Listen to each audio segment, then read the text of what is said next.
Ah yes, War for Cybertron, one of the best Transformers games of all time. All fans were so hyped back in 2010, and when it came out it was a blast.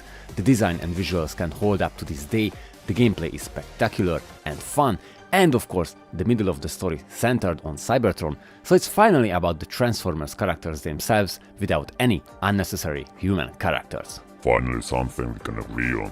All of the Transformers get their respective design, they are upgraded with a lot of details, but they are still recognizable, unlike a certain movie franchise, right Mr. B? The action and gameplay is something else, the whole world is spectacular, especially their transformations, and did I mention how fun this game is? The review, Silver, the review. Alright, sorry. So when I bought Bumblebee and Drift almost 15 years ago, then my mold, I also got the Autobot leader himself, Transformers Generations War for Cybertron Optimus Prime, so let's take a look at him with my partner Ravage. More be best. And before you ask, no, I'm not gonna review the Studio Series version, yes, I heard it's good, but I can still feel the bad taste after Cliffjumper. Just like the Bumblebee figure, Optimus got a Cybertronian vehicle mode, which looks amazing. The overall design is just so unique, so alien, so otherworldly, and even a little bit aerodynamic as well.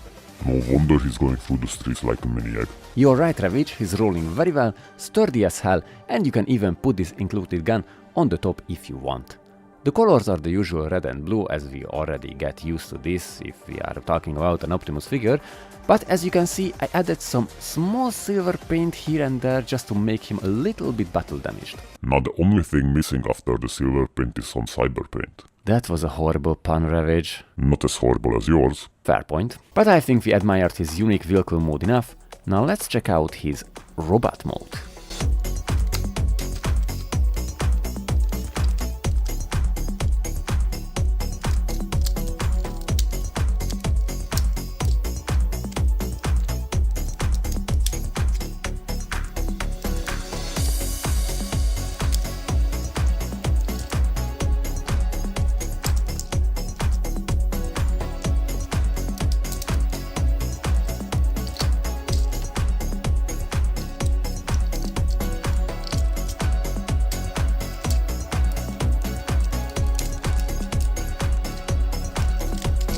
And here we have Optimus in his robot mode, and I have to say, they nailed the bulky game design just fine, he's charismatic as always, buffed as a real leader should be, and the overall look is just so good. Our only accessory is the previously shown weapon. You can store it on these back panels, attached to the arm, or put it into his hand. We just have to transform the weapon with the spring-loaded function. Slow-mo. Zack Snyder would be proud. Oh, but Silver, what about the Energon X? That's a funny story because back in the day they released this third-party Corebot V4 X separately and you can still buy it to this day. But it's the same price as the figure itself, so I can live without it, thank you very much. He's not even a real Optimus fan. What was that? Nothing.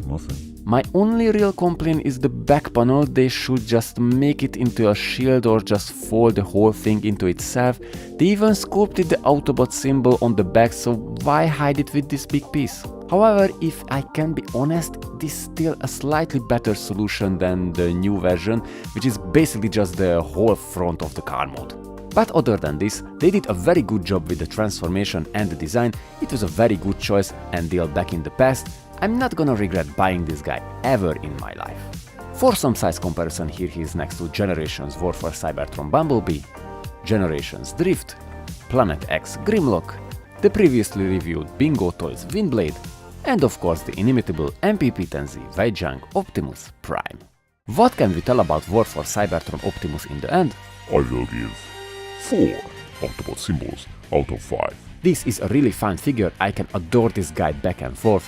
It has a very interesting and fun transformation, sturdy car mode, good looking robot mode, fun as a toy and nice as a display piece. The joints loosened a little bit during the years, but they are still working just fine. My only big issue is they don't include the War X Y Hasbro Y. But overall, this guy was a really nice deal, one of my favorites, and if you liked what you saw, it will be yours as well, because without any doubt, this war hero of a Transformer is absolutely worth it.